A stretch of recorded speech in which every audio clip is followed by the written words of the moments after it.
I've been saying for a while that there was sort of this uneasy feeling among Virginia fans that with everything going great, they could come out and roll Wake Forest, win that game, but if they lost to Duke and then Tech, this season was just going to feel like a huge letdown, right?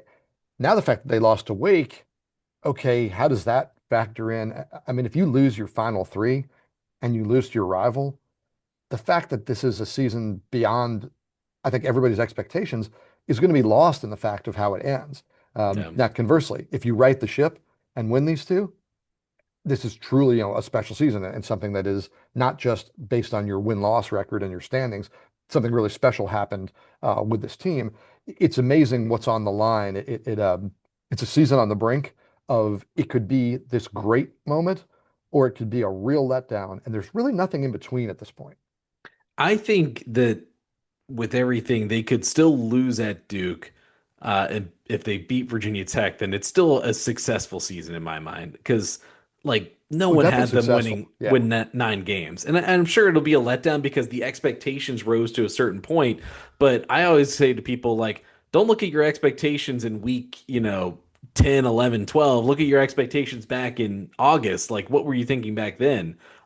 It's that should be the judgment of like how a season is seen in the end. People that are just not, they're never going to like Des Kitchings as an offensive coordinator. They're never going to like Tony Elliott as a head coach because of what they saw for three straight seasons, or they have their opinions based on. I don't know, short of an undefeated season and number one seed in the college football playoff, if this year was going to change their mind, because they have the fallback of like, well, you got a lot of money and you invest in this roster and like that, you should win, 6, 7, 8, 9 games with that. If Tony Elliott brings this home and lands this plane and you're not sold, that's on you.